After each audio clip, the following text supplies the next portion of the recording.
Bismillahirrahmanirrahim. Assalamualaikum serta salam dari hati ke hati. Apa khabar semua? Apa khabar hati masing-masing? Semoga semuanya dalam keadaan yang tenang, bahagia dan harmoni. Kali ini, unit bimbingan dan kaunseling akan kongsikan tentang hati. Tanya sama hati. Tiap manusia mempunyai hati nurani. Dengan hati ini, manusia dapat merasakan pelbagai emosi seperti kasih sayang dan kebahagiaan.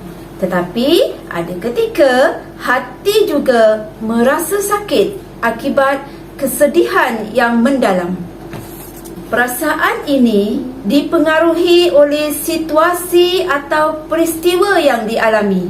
Kata-kata mengenai hati dapat membuat kita lebih peka terhadap pelbagai emosi. Anak-anak SKTPP telah ada pengetahuan dan pengalaman berkaitan emosi bukan? Contohnya gembira, sedih dan sebagainya. Hati manusia ni sukar dijelaskan dengan kata-kata. Apalagi memahami hati orang lain. Memahami hati sendiri kadang-kadang merupakan perkara yang sukar dilakukan kerana hati dapat merasakan pelbagai emosi yang dapat berubah dengan mudah. Lebih-lebih lagi, setiap orang mempunyai tahap kepekaan yang berbeza. Hati membuat manusia merasakan berbagai perasaan dalam satu situasi. Selain itu, berbagai hal yang menyentuh seperti kata-kata juga menyebabkan terasa hati atau sensitif atau sentap. Akhirnya mempengaruhi perasaan dan emosi. Kadang-kadang seseorang terlalu sensitif. Contohnya, mendengar suara guru yang tegas serta kuat, murid tersebut berasa cemas dan gemetar.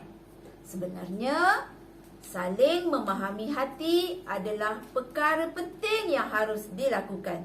Kerana dengan cara itu, kita terdapat menggalakkan terasa hati, sakit hati dan perselisihan faham.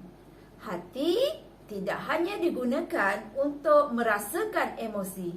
Dengan memanfaatkan intuisi dalam hati, seseorang akan membuat pilihan dan langkah hidup. Oleh itu, hati berperanan besar dalam menjadikan seseorang itu bijak.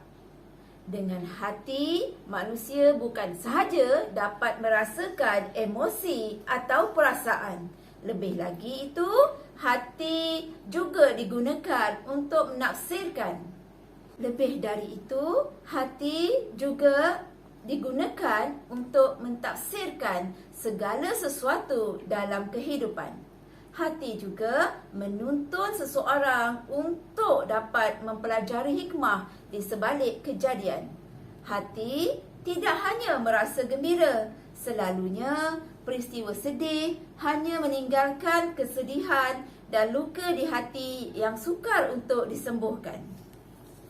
Kunci untuk segala dugaan adalah bersabar. Tetapkan kesabaran dalam diri. Jangan pernah mengalah dan berputus asa dengan semua yang terjadi. Kerana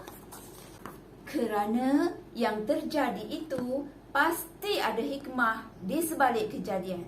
Semoga hati kita mampu untuk tenang dan bahagia. Bergembiralah selagi kita mampu. Kerana terkadang keceriaan itu akan hilang tanpa kita inginkan. Nak tahu lagi mengenai hati? Jom kita menyanyi bersama-sama dengan dua orang rakan kita dengan lagunya yang bertajuk Tanya Sama Hati.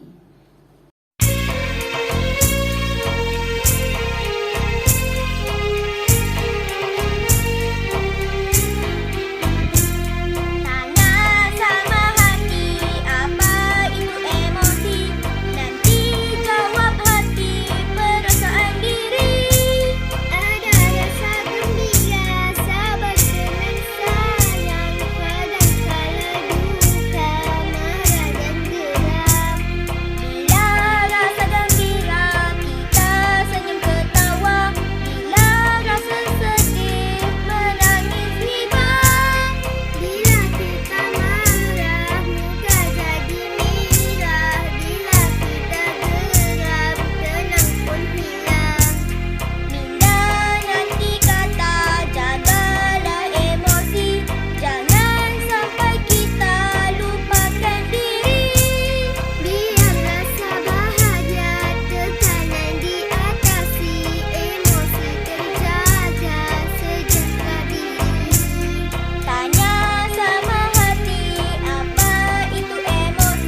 Semoga minda sihat selalu.